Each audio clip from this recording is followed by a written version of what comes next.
This little video is all about texture. So this is a portrait I've been working on, and you can perhaps hear the sounds of my fingers over the rough surface of the paint, emulating the style of the great master Rembrandt. So look at this painting from the side. As I tilt it, maybe you can see this oil paint is dried with sort of ridges and bumps. We'll come back to that. But texture. So how do we get to use texture as artists? Well, if you're just drawing, rougher paper, smoother paper produce different results. So you can draw a straight line, and even on the rougher paper, it looks different.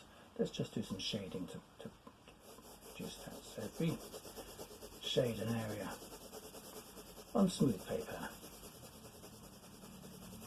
we get a solid look to that. Let's zoom in so you can see a bit more. So pretty solid result, whereas if we shade on the texture paper, which is watercolour paper, you get a bobbly effect. It doesn't produce such a smooth block of tone. And of course this is well known to pastel artists and charcoal artists and so on. So let's do this with charcoal. If we put, let's bring the camera over a bit so you can see. So if we put charcoal on the smooth paper, we get a nice smooth solid feel, and if we put it onto the rough paper, we get a broken look. So a little bit like the texture we're going to exploit. So, but the trick of this is to hold the charcoal. In this instance, we do it flat to the surface, and we use pressure. So for example, if I press harder with the charcoal, I can fill it in more, and you can even rub that in.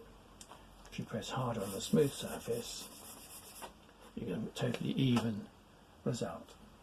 So pressure, so you go very lightly, broken stroke, lightly, and a broken stroke. You can see the different marks we're making. So when you're using pencil, when you're using charcoal, experiment with pressure. I'm going to just do something very quickly with watercolour on the same basis. So I'm going to take my favourite brush, Chinese simi brush. I'm going to wet it. I'm going to make a nice strong colour. Wet brush, strong colour. And if we press hard, we can fill in the grain. We don't have to press hard on the smooth paper, it fills in anyway. But if we now, let's move the camera over a tiny bit. If we take the brush sideways and swipe it over the paper, I've got just as much water in it, but I'm getting a nice broken texture. So this is how you can exploit texture. It's difficult to get that on a smoother surface. If I try to do the same thing over here, just recharging the brush, we get a broken texture, but it's come out in a more linear fashion. Whereas with the watercolour paper, let's bring that in so you can see, it breaks down. Now, so once you know how you can get those different pressures, when you want to paint something like a tree with a textured finish, you might well, just mixing some more colour.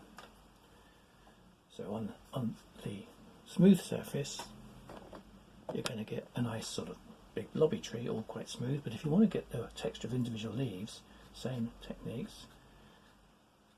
By putting lighter flicks on, do you see we're getting these broken edges? We're getting, if you go with less and less colour, you get the texture of the paper helping you create that finish. So very simple, different pressures, and again, you can press hard, you can press lightly, you can get very easily to produce. Let's just use the tip of the brush now to join it up, put a trunk in there, we've got a tree. Same down here. Okay, so I mean that's actually what these brushes are designed to do. These, Chinese brushes are designed to paint just like that. One brush does a multitude of tricks. Play around with that. So we can do it with pencil, we can do it with charcoal, or pastel will be the same as the charcoal. We can do it with watercolour. But let's go back to oils, and you can do exactly the same with acrylics. Let's put this back here. Let's zoom in a little bit. We've got the hair. Now that hair I think needs a little bit more of a sparkle. So I'm just going to pause while I mix up some paint and show you the trick.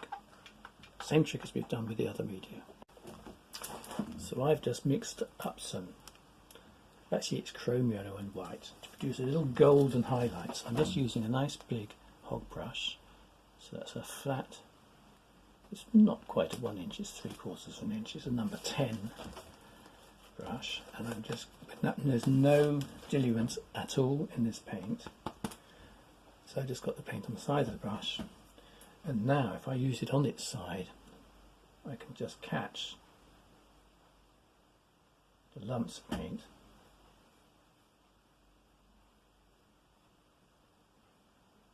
So I'm just very delicately going over the dried lumps of paint, and you get a real sparkle to the paint. Now, you might think, I can't quite control this. You have to be very delicate. It can easily fill in. Yes, that is the case. Let's get a second brush, just reaching across. And this time, I can go in with this brush, just a clean brush, a small one in this instance, and I could manipulate those strokes. I can push them out a bit, soften them. I can even dip the brush in diluent and take off what I don't want. Because the paint underneath is dry, just using a rag, brush, dry the brush a bit more, go back. So you can put the bit on, take a bit off, and get those little highlights just where you want. Maybe I'll just dry off what I've just done, leave the other bits. So we've got the light catching the hair. And of course you can do that. You can do that on a tree, you can do that on a pond, get the water to sparkle, you can do it with waves.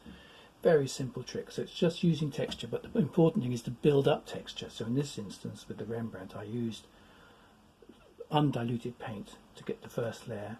That has dried over a few days, and then I go back and put highlights in, and that's exactly what he did with his own self-portrait. So texture and how to exploit it. Thanks for watching.